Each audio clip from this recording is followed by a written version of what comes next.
بسم اللہ الرحمن الرحیم۔ یہ کلپ نمبر 17 ہے اور آج ہم سورہ بقرہ کی آیت نمبر 31 اس کا ترجمہ اور تفسیر اور حضرت سیدنا آدم علیہ السلام کی تخلیق اور اس کی تفصیلات، اہل علم اور حضرت آدم علیہ السلام کی عظمت کے بارے میں جانیں گے۔ اللہ تعالیٰ نے ارشاد فرمایا وَعَلَّمَ آدَمَ الْأَسْمَاءَ كُلَّهَا، اور اللہ تعالیٰ نے آدم علیہ السلام کو تمام اشیاء کے نام سکھا دیے۔ ثم عرضهم على الملائکہ، پھر ان سب اشیاء کو فرشتوں کے سامنے پیش کر کے فرمایا فقال انبئونی باسماء هؤلاء ان کنتم صادقین، اگر تم سچے ہو تو ان کے نام بتاؤ۔ اس آیت مبارکہ میں اللہ تعالیٰ نے بہت ساری چیزوں کو بیان فرمایا ہے، ایسی چیزوں کو یعنی فرمایا۔ حضرت سیدنا آدم علیہ السلام کے بارے بہت ساری باتیں بیان کی، ان کے علم کو بیان کیا، ان کی ظرافت کو بیان فرمایا، اور ان کے وسعت علمی اور مبلغ علمی کو بیان کرنے کے ساتھ ساتھ جو فرشتے ہیں ان کے علم کو بھی اللہ تعالیٰ نے بیان فرمایا۔ تو اس میں مختصر یہ ہے کہ اللہ تعالیٰ نے حضرت آدم علیہ السلام کو اپنا خلیفہ بنایا اور تمام چیزوں کو کے علوم الہام کر دیے، ان کو چیزوں کے نام، ان کے کام، ان کی صفات، ان کی خصوصیات، ان کے اصولی علم، ان کی صنعتیں، یہ سب کچھ اللہ تعالیٰ نے انہیں سکھا دی۔ اور فرشتوں نے کہا تھا کہ ہم یا اللہ افضل ہیں اور ہم تیری تسبیح کرنے والے ہیں اور انسان فسادی ہے، جیسے کہ پچھلی آیت میں گزرا۔ تو اللہ تعالیٰ نے ساری چیزیں ان پر ظاہر کی اور فرشتوں کو فرمایا اب تم ان کے نام بتا دو۔ تو وہ فرشتے ان چیزوں کے بہت ساری چیزیں ہیں ان کے نام نہ بتا سکے، جبکہ حضرت آدم علیہ السلام کے سامنے وہ چیزیں پیش کی گئیں تو آدم علیہ السلام نے ان میں سے اکثر کے نام جب بتائے تو فرشتوں نے عرض کیا یا رب العالمین، ہم تیری بارگاہ میں عاجز ہیں اور حضرت آدم علیہ السلام کو اپنے سے افضل مانتے ہیں۔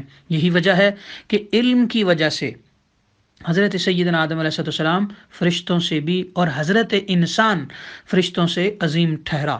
اب آئیے حضرت سیدنا آدم علیہ السلام کی تخلیق کی طرف چلتے ہیں۔ حضرت سیدنا آدم علیہ السلام کی تخلیق سے پہلے اللہ تعالیٰ نے حضرت جبرائیل علیہ السلام کو حکم دیا کہ تمام روئے زمین سے ہر قسم کی سیاہ سفید یعنی white and black and red, سرخ اور کھاری اور میٹھی اور نرم اور خشک ایک مٹھی مٹی اٹھا کر لاؤ، یعنی یہ ساری قسمیں بیان فرمائی۔ حضرت سیدنا جبرائیل علیہ السلام نے زمین پر تشریف لا کر خاک اٹھانا چاہی تو زمین نے پوچھا، اللہ تعالیٰ نے زمین کو قوت گویائی بخشی، بولنے کی طاقت، تو پوچھا کہ کیوں مجھے لے کر جانا چاہ رہے ہو؟ تو حضرت جبرائیل نے سارا واقعہ بیان کر دیا کہ اللہ تعالیٰ اس سے ایک خلیفہ بنانا چاہتا ہے۔ تو زمین نے عرض کیا کہ میں اس سے اللہ کی پناہ پکڑتی ہوں کہ تم مجھ سے خاک اٹھا کر انسان بنائے، جس کی وجہ سے میرا کچھ حصہ جہنم میں پہنچے، کیونکہ انسان نے تو غلطیاں بھی کرنی تھی۔ تو حضرت جبرائیل خالی واپس لوٹ گئے اور عرض کیا یا اللہ، زمین نے تیری عزت کی پناہ دی ہے مجھے، میں تیرے نام اور عزت کے ادب کی وجہ سے اس سے خاک نہ اٹھا سکا۔ تو جبرائیل علیہ السلام واپس لوٹ گئے۔ تو اللہ تعالیٰ نے حضرت اسرافیل اور حضرت میکائیل علیہ السلام کو باری باری بھیجا۔ یہ سارا واقعہ تفسیر عزیزی اور تفسیر کبیر اور دیگر تفاسیر کے اندر موجود ہے، مگر میں بہت ساری تفاسیر سے مطالعہ کرنے کے بعد نچوڑ آپ کے سامنے پیش کر رہا ہوں۔ تو اللہ تعالیٰ نے اسرافیل و میکائیل کو باری باری بھیجا، مگر وہ بھی اسی طرح واپس آ گئے۔ آخر میں اللہ تعالیٰ نے حضرت ملک الموت یعنی حضرت عزرائیل علیہ السلام کو بھیجا۔ انہوں نے زمین کی ایک نہ سنی، بلکہ فرمایا کہ میں تو اللہ کے حکم کا تابعدار ہوں، تیری عاجزی اور زاری کی وجہ سے اللہ کی اطاعت نہیں چھوڑ سکتا، اس لیے تو وہ مٹی اٹھا کر لے گئے، یعنی یہ ساری مٹیاں زمین کے ہر خطہ سے مٹی اٹھا کر لے گئے۔ یہی وجہ ہے کہ اللہ تعالیٰ نے ان کے اس عمل کی وجہ سے ان کو جان نکالنے کا کام سپرد کر دیا کہ تم نے ہی اس خاک کو زمین سے الگ کیا تھا، اب تم ہی اس خاک کو خاک کے ساتھ ملانا۔ کتنا گہرا نقطہ ہے۔ اب انہیں حکم ہوا کہ اس خاک کو وہاں رکھو جہاں آج خانہ کعبہ ہے، یعنی جہاں آج بیت اللہ ہے، وہاں پر حضرت سیدنا آدم علیہ السلام کی خاک کو رکھا گیا، جو کہ ہر خطہ زمین سے اٹھائی گئی تھی۔ یعنی یوں کہہ لیں کہ پوری دنیا کی جو زمین ہے اس کی مٹیاں اکٹھی کر کے تو ایک مٹھی کو بنایا گیا، مگر وہ مٹھی انسان جیسی مٹھی نہیں تھی، فرشتے کی مٹھی بڑی تھی۔ اس لیے حضرت آدم علیہ السلام کا قد مبارک 60 ہاتھ تھا، یعنی تو مٹی اتنی زیادہ تھی اس لیے 60 ہاتھ بن گیا۔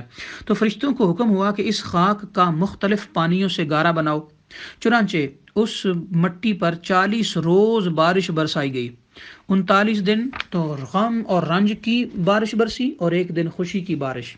اسی لیے انسان کو رنج و غم زیادہ رہتے ہیں اور خوشی کم ہوتی ہے۔ پھر اس گارے کو مختلف ہواؤں سے اتنا خشک کیا گیا کہ کھن کھنانے لگا، جیسے کہ قرآن مقدس میں اللہ فرماتا ہے صلصال کالفخار۔ پھر فرشتوں کو حکم ہوا کہ اس گارے کو مکہ اور طائف کے درمیان وادی نعمان میں عرفات پہاڑ کے بیچ میں رکھیں، یعنی عرفات پہاڑ ہے میدان عرفات کے پاس، تو وہاں رکھیں۔ پھر اللہ تعالیٰ نے خاص اپنے دست قدرت سے اس گارے کو حضرت آدم علیہ السلام کے قالب میں ڈھالا، یعنی حضرت آدم علیہ السلام کا جسد پاک بنایا، ان کی باڈی کو اللہ تعالیٰ نے تشکیل دیا اور ڈیزائن کیا اور ان کی صورت تیار کی۔ یعنی اللہ تعالیٰ نے باقاعدہ جو صورت سیدنا آدم علیہ السلام ہے اور ہر انسان کی صورت، یہ صرف اللہ ہی اپنے حکم کن سے تیار فرماتا ہے۔ فرشتوں نے کبھی ایسی صورت نہ دیکھی تھی، لہٰذا تعجب سے اس کے آس پاس پھرتے رہے، اس کی خوبصورتی سے حیران تھے۔ ابلیس کو بھی سارے اس واقعہ کا اعلان ہو چکا تھا، وہ بھی اس قالب کو دیکھنے آیا، قالب سے مراد باڈی، اور اس کے گرد پھر کر بولا ہے فرشتوں تم اسی کا تعجب کرتے ہو، یہ تو اندر سے خالی جسم ہے جس میں جگہ جگہ سوراخ ہیں، اور اس کی کمزوری کا حال یہ ہے کہ اگر بھوکا ہو تو گر پڑے گا اور اگر خوب سیر ہو جائے تو چل پھر نہ سکے گا، اس باڈی سے کچھ نہ ہو سکے گا۔ پھر بولا ہاں اس کے سینے کی بائیں جانب لیفٹ سائڈ پر ایک بند کوٹڑی ہے، یعنی اس کا دل، یہ خبر نہیں کہ اس میں کیا ہے، شاید کہ یہی لطیفہ ربانی کی جگہ ہو، یعنی اللہ تعالیٰ کے خاص مقام کی جگہ ہو، جس کی وجہ سے یہ خلافت کا حقدار ٹھہرا ہے۔ پھر روح کو حکم ہوا کہ اس باڈی اور اس کے گڑھوں میں بھر جائے۔ جب روح اس باڈی کے اندر پہنچی تو جسم کو تنگ و تاریک پایا، گھٹا گھٹا اور بالکل اندر سے ڈارک تھا، اندر سے اندھیرا ہی اندھیرا تھا، تو اندر جانے سے رک گئی، اور ایک روایت میں آتا ہے کہ ڈر گئی، یا اللہ اس اندھیرے کوٹھڑی میں کیسے جا سکتی ہوں؟ تو پھر اللہ تعالیٰ نے نور مصطفیٰ صلی اللہ علیہ وآلہ وسلم جو ہے اس قالب کے اندر، یعنی حضرت آدم علیہ السلام کے جسد اطہر کے اندر اسے رکھ دیا، یعنی وہ نور پیشانی آدم علیہ السلام میں امانت کے طور پر رکھا گیا۔ اب روح آہستہ آہستہ داخل ہونے لگی، اب سر میں تھی کہ حضرت آدم علیہ السلام کو چھینک آئی۔ یہ بات بڑی غور طلب ہے، بڑی مزے کی ہے، غور سے سنیے گا۔ آدم علیہ السلام کو چھینک آئی، جب آقا علیہ السلام کی روح اندر اتری تو آدم علیہ السلام کی زبان سے نکلا الحمدللہ، تو اللہ تعالیٰ نے ارشاد فرمایا یرحمک اللہ۔ اب آج بھی یہی سنت ہے، سب سے پہلے حضرت آدم علیہ السلام نے الحمدللہ کہا تھا اور اللہ تعالیٰ نے یرحمک اللہ فرمایا تھا۔ جب روح کمر تک پہنچی تو حضرت آدم علیہ السلام نے اٹھنا چاہا مگر گر پڑے، کیونکہ نیچے کے دھڑ میں روح پہنچی ہی نہیں تھی۔ تو اللہ تعالیٰ نے ارشاد فرمایا خلق الانسان من عجل، اس کا مطلب یہ ہے کہ انسان جلد باز پیدا کیا گیا۔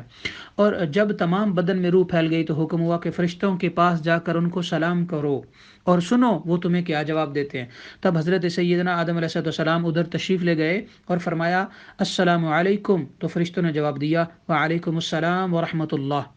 اللہ تعالیٰ کا فرمان ہوا کہ یہی الفاظ تمہارے اور تمہاری اولاد کے لیے مقرر کیے گئے، یہی وجہ ہے کہ آج ہم سلام کرتے ہیں، یہ سب سے پہلے حضرت آدم علیہ السلام نے کیا تھا۔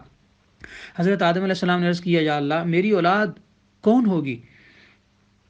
تو اللہ تعالیٰ نے اپنا دست قدرت حضرت آدم علیہ السلام کی پشت پر پھیرا، تو اس سے ساری انسانی روحیں نکال کر حضرت آدم علیہ السلام کے سامنے کھڑی کر دی، تو حضرت آدم علیہ السلام کو دکھائی گئی اور انہیں کافر اور مومن اور منافق اور اولیاء اور قطب اور انبیاء سب دکھائے گئے۔ ان سب کا ذکر اگلی آیات میں ہوگا انشاءاللہ تعالی۔ اس آیت مبارکہ میں بہت ساری قیمتی نکات ہیں جو کہ آپ تک پہنچانا ضروری ہیں۔ پہلے یہ کہ کوئی کام بغیر مشورہ کے نہ کیا جائے، کیونکہ مشورہ کرنا سنت الہی بھی ہے اور ہمیں اللہ تعالیٰ کا حکم بھی۔ دوسرے یہ کہ کام جلد بازی میں ہرگز نہیں کرنا چاہیے۔ اللہ تعالیٰ جو کہ لفظ کن کہہ کر سب کچھ بنا سکتا تھا، مگر اللہ تعالیٰ قادر مطلق ہونے کے باوجود حضرت سیدنا آدم علیہ السلام کا خمیر اللہ تعالیٰ نے 40 دن میں تیار فرمایا۔ تیسرا نقطہ یہ ہے کہ 40 کا عدد بڑا مبارک ہے کہ حضرت سیدنا آدم علیہ السلام جو ہے اس کا خمیر سے مراد مٹی، حضرت آدم علیہ السلام جو ہے وہ 40 دن میں تیار ہوا۔ آج بھی اور ہر انسان کی ولادت تخلیق میں آج بھی ماں کے پیٹ میں جو نطفہ ہے وہ 40 دن میں بدلتا ہے، پھر عورت کو 40 ہی دن تک جو ہے وہ بچے کے ولادت کے بعد، بچہ پیدا کرنے کے بعد 40 دن تک ہی اس کو نفاس کا بلڈ آ سکتا ہے۔